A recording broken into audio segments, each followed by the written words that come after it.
everybody. You know, I was going to dress up like really fancy and then I remembered that there might be a delivery coming today and I can't go outside looking more unstable than I already do, so this has gotta do. I forgot my earrings though. Wait.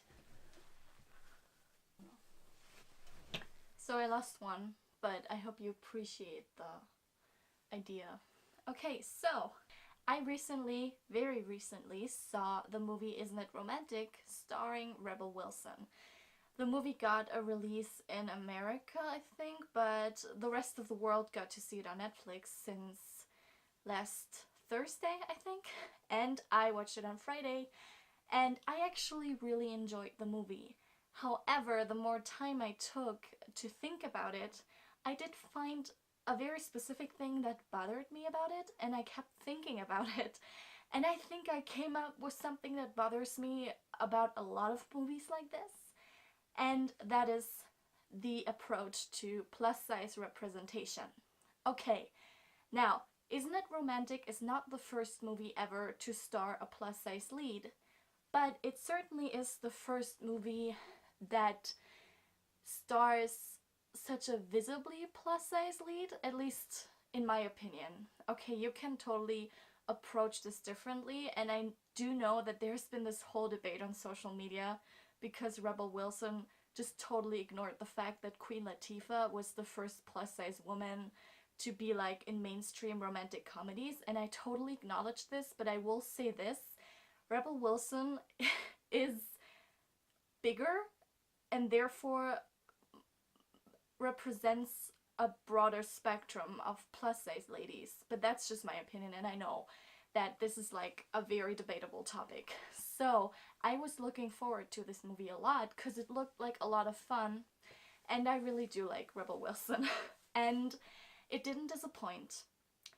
But as I already said, there's something that bugs me about it. So have you noticed that the idea of somebody hitting their head and waking up in a world where they are loved and adored by everybody has happened before?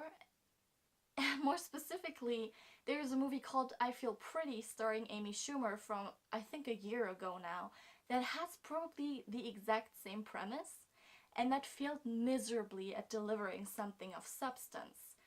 Now, before I talk more about Isn't It Romantic, I'd like to dive into this for a second. So I did see I Feel Pretty, and I did go into it with an open mind because I hoped that it wouldn't be like the trailer suggested, but it did end up being quite disappointing. But the most disappointing fact about this movie isn't the fact that it still approaches the idea of somebody like Amy Schumer being confident in themselves and thinking that they might be good looking and deserving of love. That's not the butt of the joke, even though the movie makes it the butt of the joke. I think the worst part to me is that Amy Schumer is not plus size. Okay, she said this several times herself, and yet went on to be in this movie, in this leading role, that very much prescribes her to be out of the norm. And she isn't. She is white, she's blonde, she's straight-sized, and she's pretty. And there's no freaking point of this movie existing because she would never in 100 million years face prejudice against her because of her looks. Her comedy is a very different question. So I Feel Pretty has a very similar premise to Isn't It Romantic. Isn't It Romantic executes it much better though, because you actually have a plus-size lead, like a visibly, unarguably plus-size lead, who is played by Rebel Wilson. Her name is Natalie, and she's working in a architecture office, how do you call it? And she's being overlooked by a lot of people, and she feels like she's doing good work and isn't getting acknowledged for it. And there also is this, her best friend who is kind of in love with her, but she doesn't realize it because she thinks that nobody would ever like her in that way. And I think right off the bat, that is something that I have a problem with, because there are movies starring plus size women and TV shows, and that is basically always where we start off. The movie has to acknowledge the fact that the lead is fat and therefore thinks they are undesirable. And the movie most of the time also goes out of its way to acknowledge that and have other characters acknowledge it, or have the main character itself acknowledge it. So you can't just have a plus size person living their life being in a romantic comedy. You definitely 110% have to make sure that everybody is aware, that they are aware that this is weird because they are fat, and why would anybody ever like be into that, right? That's so funny. Somebody thinks they are actually deserving of love and happiness even though they don't fit the social norm of attractiveness. Like, get out of here. That's like a revolutionary concept for a comedy. Oh my god. Now, there actually is another movie that kind of goes along with these two, and that's Hairspray. Now, Hairspray also stars a plus size lead, and you have to excuse me because I have seen this movie exactly 2 times and I don't remember like anybody's names and I've never seen the musical. And the movie itself I actually do like, but again, it has to go out of its way to acknowledge the fact that it's weird that somebody would like the plus size lead, or that she herself would like herself. And another problem with Hairspray is that the plus size mom is played by a man, and I know that's the gimmick of the show, but it's kind of problematic if you think about it, right? It's not exactly very encouraging, and that's probably a whole nother video, but let's just leave it at that. So I do remember that Zac Efron's character is immediately drawn to the character, and even though he and she, I don't know, I am German, they both don't like call out the fact that it's weird, but his actual girlfriend is like appalled by the fact that he would like the fat girl. I think that's what it was, right? And that's again like that's weird, right? And yet we keep doing it because it must be out of the norm. It must be abnormal for somebody to be in love with a fat girl. And that's just not okay. And now, circling back to Isn't It Romantic? Isn't It Romantic never explicitly ever acknowledges that it has a plus size lead, which is really, really great. Rebel Wilson's character, Natalie, I think the only line I remember right off the bat would probably be that Natalie talks to her best friend, and she's like, we once shared a t-shirt, and I like stretched it out, and so you gifted it to me, and that wasn't exactly like a call out of being fat. It was just a call out of like, yeah, like she's bigger, so that happened. It wasn't meant to be like an acknowledgement of a plus size lead. Does this make sense? Because I feel like it might sound like I'm going insane, but you know what I mean, right? The movie is more concerned about like Natalie just being a gray little wallflower that needs to find self-love to be loved by others, and I do like this concept. However,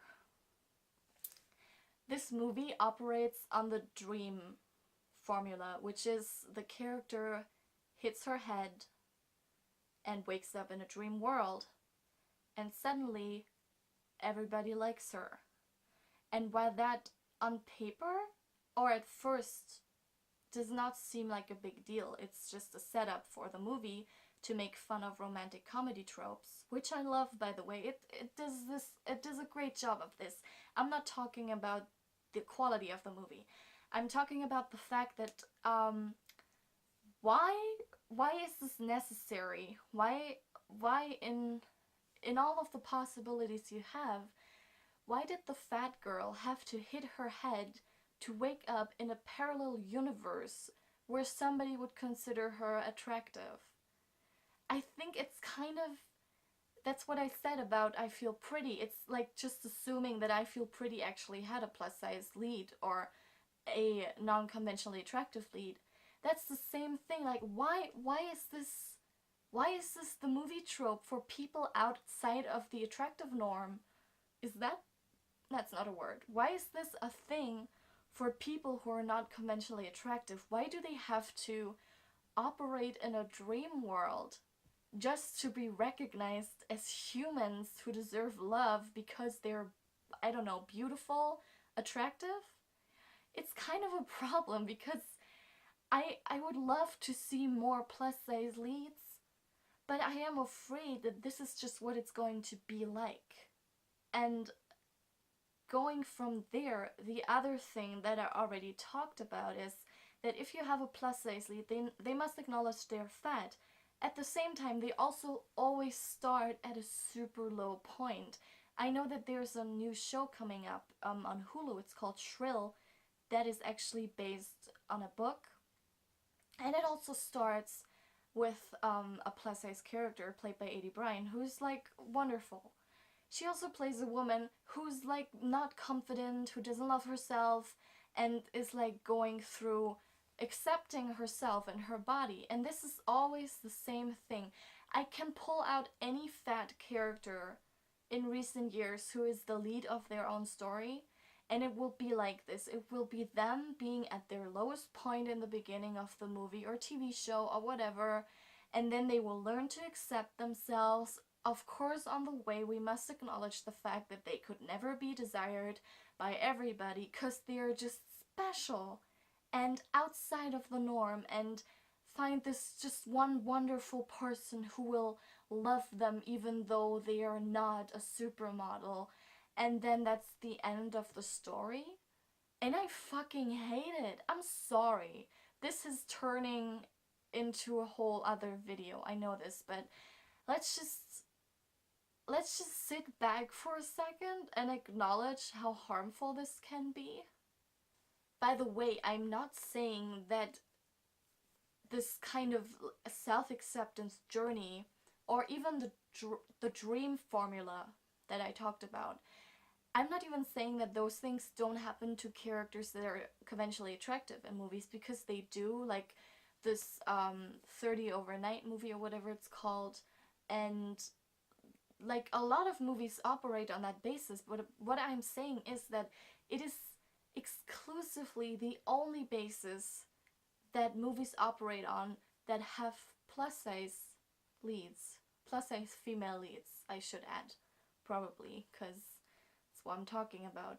The only good example, purely good example I can like mention is probably Dumplin', which is also a Netflix movie. But even there, the character goes through insecurities, and I will forgive that because she's supposed to be a teenager, and yeah, that does make sense. But still, it's like, okay, can we like for once just have a fat person living their life? And I know this is the exact comment that you see on a lot of pages when movie projects like that are being announced, and then people come out and be like, well, you can't have that because you have to tell the audience that fat is not good. So they can't just exist in the world. They need to at least try to better themselves. And to which I say, bullshit. Okay, so I am going to review the movie now, I think, because that's what I actually originally wanted to do. So I promise there is a movie review in this. Okay? Just wait. So, I said I actually really liked the movie Isn't It Romantic? And that wasn't lying. I just had to like get the other shit out of my mind. So, what did I like about it? Probably almost everything. I love Rebel Wilson. I like her in this movie because it's like it's exactly what she was made to do as an actress. She should be she should do more serious roles at some point. I think I would love to see that. But she works so perfectly in this sort of character. Her physical comedy is hilarious. She has a presence, and she just has really great chemistry with all the leads in this movie. Which brings me to the biggest surprise of the movie, which was Liam Hemsworth. Now, because I am not a normal person, I am not the biggest fan of the Hemsworths. This is how you say it. That's the word. The Hemsworths. But I really did like Liam Hemsworth in this movie. I don't know why, but it's probably the accent that he does, and also the whenever he calls his father, he's like doing these exaggerated movements, and it was very, very funny. I will say that. I really did enjoy it. I also like in the end when he plays the saxophone, very funny. He really did do a great job, Liam Hemsworth. Great job. Adam Devine or Devine, I'm not sure. He's in this. He plays the same character he always plays. I do enjoy him a lot. I do find it funny that this is again him and Rebel Wilson's characters like interacting and ending up together. But you know what? If it ain't broken, don't fix it. Then there's Priyanka Chopra, who I know from Bollywood movies, because I liked her before everybody else liked her. I'm just saying. And she is, I mean, she doesn't have to do much in this movie, let's be honest. She's very, very beautiful. She's very, very functional in the role she's in. And I would have liked to have, like, if she had had a real world counterpart, I would have enjoyed that even more. Like, she's this poster, right? And I would have loved to see her, like, in the real world. I also like the idea of Rebel Wilson's character's, what's her name?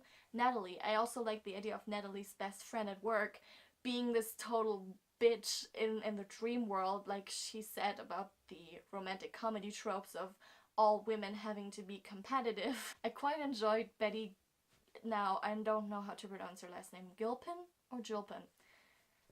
I do really like her. She's on Glow, which is a Netflix show, and she's just really, really great. I want to see her in more things. And yeah, I just find it amusing that this movie picks apart romantic comedies right down to the PG-13 rating. It's very, very enjoyable.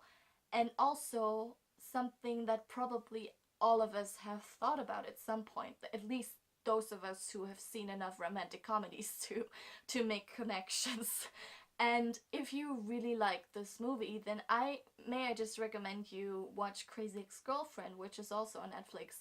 They recently did an episode of their TV show that is exactly like this movie, but from a male perspective, and is also very, very funny. You should just check it out if you haven't already.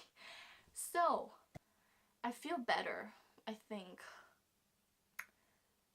Yeah, like, let me know what you thought of the movie, and what do you think about my problem with plus size representation in, okay, let's just say romantic comedies, because it's like it's too big of an issue.